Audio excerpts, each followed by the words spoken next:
Habaib datang ke Indonesia bukan untuk melas. Kami nggak diajarkan minta-minta, saudara. Jangan khawatir. Habaib datang ke Indonesia bukan untuk meraup daripada harta, enggak. Kami tidak mencari jabatan, enggak. Kenapa? Itu bukan didikan dari keluarga kami. Didikan keluarga kami, lihat bagaimana Al-Habib Salim bin Ahmad bin Jindan, saya punya kakek, keluar masuk penjara. Kenapa bisa keluar masuk penjara? Membakar semangat perjuangan masyarakat Indonesia untuk merebut kemerdekaan, saudara.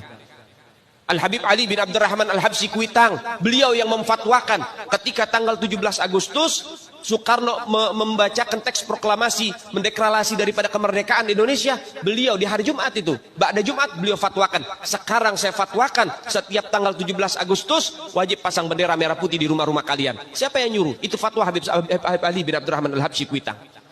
Bendera merah putih, siapa yang memberikan instruksi kepada Bung Karno untuk membuat bendera merah putih sebagai bendera Indonesia? Itu adalah fatwa Al-Habib Idrus bin Salim Al-Jufri Palu Al-Khairat. Lambang negara Garuda, siapa yang buat? Al-Habib Asy-Syarif Hamid Al-Gadri dari Pontianak, keluarga baginda Nabi Muhammad. Lagu 17 Agustus, Pramuka, lagu syukur, siapa yang buat? Al-Habib Husain Al-Mutahhar dari Semarang, dzurriyyat baginda Nabi Muhammad. Jadi Anda jangan berpikir, ini habaib di Indonesia jasanya apa? Banyak, itu yang baru kecatat. Itu yang baru ketahuan. Masih banyak lagi daripada keluarga Nabi Muhammad yang tidak mau masuk buku karena perjuangannya ikhlas karena Allah dan Rasul. Banyak, saudara. Siapa Imam Bonjol? Semua pasti bilang pahlawan. Betul apa enggak? Imam Bonjol pahlawan Indonesia bukan? Pahlawan nasional bukan? Sekarang siapa namanya Imam Bonjol? Al-Habib Muhammad Syahabuddin, beliau habaib dari kalangan bin Syahab. Imam Bonjol itu bin Syahab, masih daripada kakeknya Habib Rizik, saudara sekalian. Itu keluarga daripada Nabiuna Muhammad, keturunan Sayyiduna Muhammad. Banyak lagi dari kalangan para dzurriyyat Nabiuna Muhammad SAW yang jasanya besar di Indonesia, tapi kita nggak ada yang tahu. Kenapa? Karena itu kami nggak cari popularitas, kami nggak cari madah pujian, kami nggak cari tempat kedudukan, yang kami cari ridho Allah dan Rasulnya. Sehingga hal ini perlu diungkap, saudara sekalian. Bagaimana keluarga Nabi Muhammad jasanya besar, dan umat ini harus dihubungkan kembali dan dieratkan kembali kepada keluarga baginda Nabi Muhammad.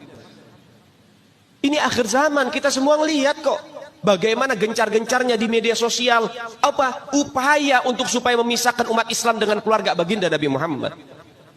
Upaya keras supaya habaib dibenci ada di Indonesia. Mulai Habib dengan kiai diadu, Habib dengan ustadz diadu. Mulai ada hal-hal semacam itu. Apa? Dendam politik, saudara. Gak keluar dari situ. Karena dendamnya kepada Habib Rizik sehingga akhirnya demikian. Habib Rizik itu siapa? Keluarga Nabi Muhammad, keturunan Nabi Muhammad, cucunya Nabi Muhammad. Beliau bukan penjahat kok, bukan koruptor. Beliau nggak pernah bawa lari uang rakyat. Beliau nggak pernah ngerugiin negara. Beliau tidak pernah mencemarkan nama baik negara. Beliau itu bukan penjahat, saudara. Bukan penjahat. Apa masalahnya dia? Sehingga dicecar sedemikian rupa. Cuman masalah prokes doang, 4 tahun, saudara. Berapa banyak di luar sana pejabat, aparat, bahkan rakyat yang melanggar prokes gak ada yang ditahan. Kenapa cuman Habib Rizik yang ditahan? Ini upaya untuk supaya umat Islam benci terhadap keluarga baginda Nabi Muhammad. Hati-hati, saudara sekalian.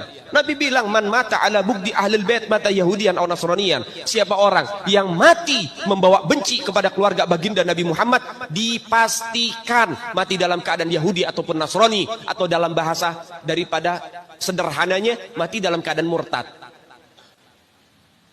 Sahabat tanya, wa in sama wa shalla ya Rasulullah, walaupun orang itu puasa, walaupun orang itu sholat, apa tetap hitung mati murtad? Apa kata Nabi? Wa in shamma wa shalla, walaupun orang itu puasa, walaupun orang itu sholat, kalau dia mati bawa benci kepada keluarga Nabi Muhammad, dipastikan mati dalam keadaan murtad.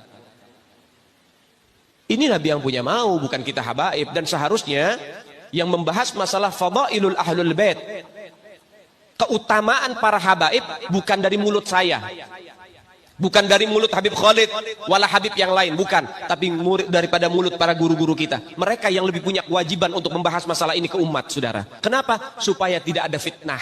Kalau saya yang bicara begini, akan ada pertanyaan. Itu maunya Habib. Itu maunya dia. Itu mah dalil buat-buatan dia. Terserah Anda.